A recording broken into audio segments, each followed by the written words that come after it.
আসসালামু আলাইকুম প্রিয় ভিউয়ার্স, সবাই কেমন আছেন? আমি আপনাদের দোয়া ও আশীর্বাদে আলহামদুলিল্লাহ আল্লাহর রহমতে ভালোই আছি। গতকালের ন্যায় আপনাদের সাথে লাইভে যুক্ত হলাম কিছুটা সময় আড্ডা দেওয়ার জন্য আর আপনাদের সমস্যাবলী নিয়ে আলোচনা করার জন্য। আপনারা আমাকে অনেকে ফোন দিয়েছিলেন মেসেঞ্জারে, আবার অনেকে কল করেছেন। যাদের সাথে সময় দিতে পেরেছি তাদের সাথে কথা হয়েছে, কিন্তু যাদের সাথে কথা হয়নি ব্যস্ততার কারণে সময় দিতে পারিনি, বিদায় আন্তরিকভাবে দুঃখিত।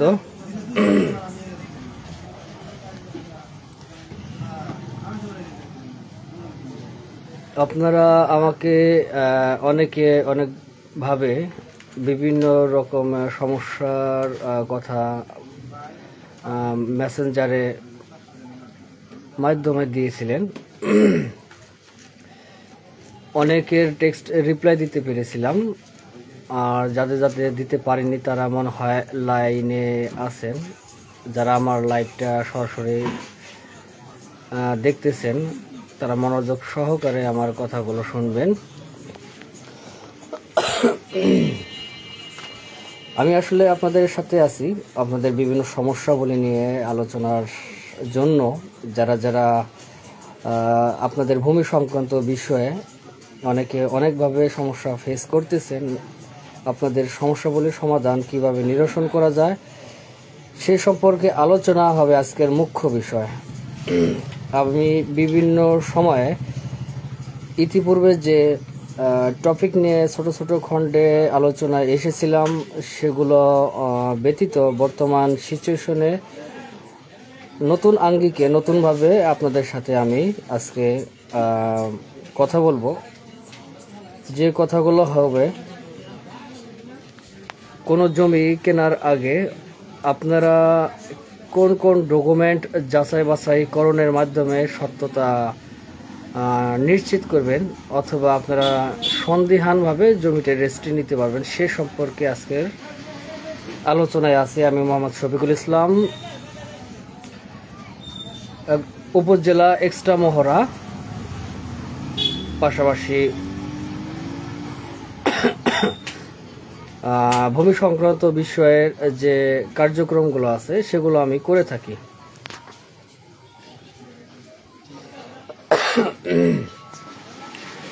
আপনারা আমার লাইভটাকে যে কোনো স্থান থেকে দেখেন না কেন, এর সমস্যাগুলি মানুষের সকল মানুষের জীবনে আছে। কোনো ব্যক্তি বলতে পারবেন না যে আমি এগুলো ফেস করিনি।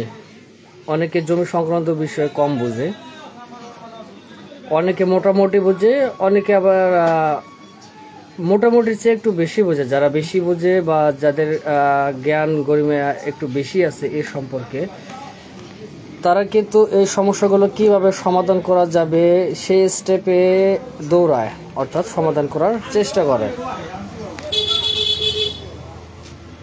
আসলেই আমরা কিন্তু জমি ভোগ দখল করে খাই, কিন্তু আমরা জানি না যে রেকর্ডীয় জমির ক্ষেত্রে কি বিধিমালা আছে, কোন নীতিমালা অনুসরণ করলে আমার এই সমস্যাগুলো থাকবে না। আপনি যদি সঠিকভাবে নীতিমালা অনুপাতে চলেন বা ভূমি সংক্রান্ত বিষয় নিয়ে যদি আপনি এক্সপিরিয়েন্স গ্রহণ করেন, সেক্ষেত্রে আপনার পক্ষে কোনো সমস্যার সমাধান করা আদৌ অসম্ভব হবে না বলে আমি মনে করি। যেমন আমার কথাই বলি, আমার বাবা ছিলেন একজন ডিড রাইটার অর্থাৎ দলিল লেখক। উনি থাকাকালীন আমিও কিন্তু এ সম্পর্কে ততটুকু জ্ঞান অর্জন করতে পারিনি। যাই হোক, তার পাশাপাশি আমি আজ এই অবস্থানে এসেছি। তিনি আমাকে হাতে কলমে সব কিছু শিখিয়ে দিয়েছেন, আর এই এক্সপিরিয়েন্সটা আসলেই নিজে জ্ঞানের মাধ্যমে চর্চা করে নিতে হয়। জ্ঞানের মাধ্যমে চর্চা করে নিলে আপনার এই এক্সপিরিয়েন্সটা আস্তে আস্তে বেড়ে যাবে। কখনো কারো কাছে ধর্ণা দিতে হবে না, কখনো কারো কাছে এই বিষয় নিয়ে আপনার সমাধানের জন্য আসতে হবে না। আর একটা কথা মনে রাখবেন, মানব জীবনের সব ধরনের সমস্যা থাকতে পারে, সব ধরনের সমস্যার সমাধানও অনেকের মাঝে আছে, অনেকের মাঝে নাই। কারণ আল্লাহ তাআলা সবাইকে একই রকম বুদ্ধি বিবেক দিয়ে পাঠায়নি। কারো কারো মাঝে আলাদা এক্সপিরিয়েন্স আছে, কারো কারো মাঝে অন্যরকম এক্সপিরিয়েন্স আছে, কেউ অন্য জিনিস নিয়ে খেলে, কেউ আরেক জিনিস নিয়ে খেলে। এটাই হচ্ছে দুনিয়ার রীতিনীতি। আমি যেমন ভূমি সংক্রান্ত বিষয়ে এক্সপিরিয়েন্স নিয়ে আপনাদের সাথে কথা বলতেছি, আমার মাঝে অন্যটা নাও থাকতে পারে। আপনাদের মাঝে যেটা আছে আমার মাঝে সেটা নাই, আর আমার মাঝে যেটা আছে আপনাদের মাঝে সেটা নাও থাকতে পারে। এটাই বাস্তবতা, এটাই মেনে নিতে হবে। তা যাই হোক, কথা আপনাদের মাঝে অন্যদিকে একটু লং টাইম নিয়ে যাচ্ছিলাম। তা আমি আসলে আসি আজকের মূল টপিক নিয়ে। যে টপিকটা হবে, জমি কেনার আগে বা আপনি যদি কোনো ব্যক্তির কাছ থেকে আপনার পছন্দ মতো যদি জমি খরিদ করতে যান, সেক্ষেত্রে কোন কোন ডকুমেন্টের মাধ্যমে সত্যতা বা আপনি নিশ্চিত হতে পারবেন এই জমিটা আমি নিঃসন্দেহে কিনতে পারবো।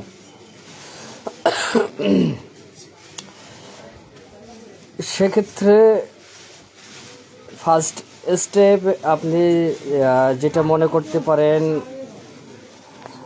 যে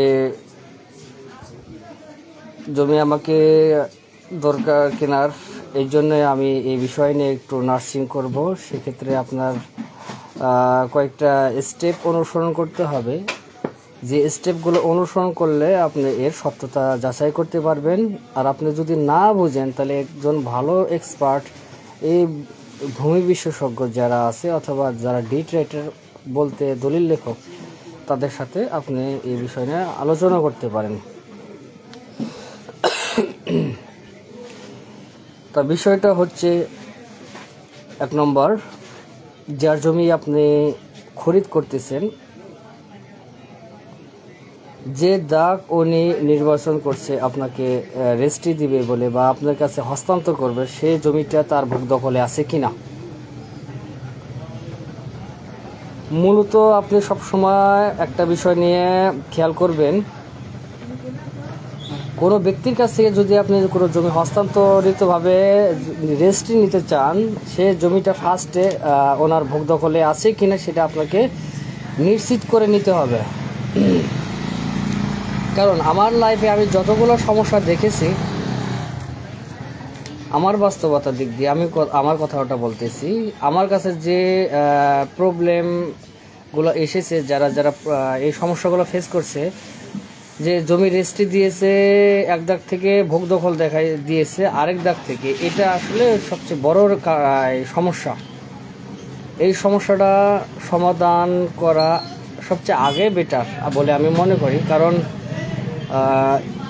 যদি আপনাকে রেজিস্ট্রি দেয় এক দাগ থেকে আর আপনি ভোগ দখলে যান আরেক দাগ থেকে, পরবর্তীতে দলিল অনুপাতে যদি দাগ আপনি নিতে চান, বহু কাহিনী করে আপনাকে আসতে হবে, বিচার আচার, টাকা ডোনেশন দেওয়া, হ্যান ত্যান বহু কিছু।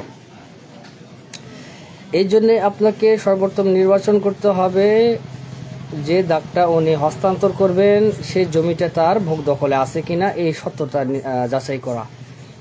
2 নম্বর, উনি ভোগ দখলে অনুপাতে যে জমিটা আপনাকে হস্তান্তরিত করতে চাচ্ছে, সেই জমিটা ওনার দাগে বা দলিলে বা রেকর্ডীয় ডকুমেন্টে উল্লেখ আছে কিনা সেটা আপনাকে সত্যতা যাচাই করে নিতে হবে।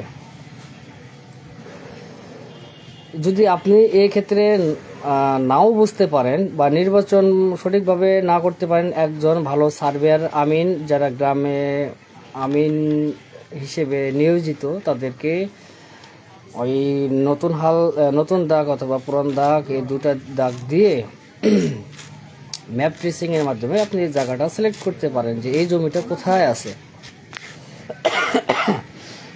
তাহলে আপনি সব কিছু ক্লিয়ারেন্স পাবেন। এটাই হচ্ছে সঠিক ওয়ে। এই ওয়ে অবলম্বন করলে আপনি কখনো ঠকবেন না বলে আমি মনে করি। এবং কি এটাই বাস্তবতা। তা যাই হোক, উনি যে ভোগ দখলীয় মূলে জমিটা আপনাকে রেজিস্ট্রি দিতে যাচ্ছে, সে জমিটা ওনার দলিলে আছে কিনা বা ওনার খতিয়ানে আছে কিনা। বর্তমানে 90-এর পরবর্তী যে রেকর্ড, যেটা আমরা বিআরএস বা আরএস বা বিএস খতিয়ান বলে পরিচিত বা আমরা যেটা জানি আর কি, সেটা তার দলিলে আছে কিনা বা তার নামজারি আছে কিনা বা তার রেকর্ডে আছে কিনা। রেকর্ডে যদি অন্তর্ভুক্ত থাকে তাহলে সে সরাসরি রেকর্ডীয় খতিয়ান থেকে আপনাকে রেজিস্ট্রি দিতে পারবে। তবে একটা কথা মনে রাখবেন, যদি চূড়ান্ত বিএস বা বিআরএস রেকর্ড মূল্যে আপনি রেজিস্ট্রি নিতে চান, তাহলে ম্যাপ অনুপাতে বা তার মাঠ রেকর্ডি অনুপাতে ওই হালের দাগটা আপনি নির্বাচন করবেন।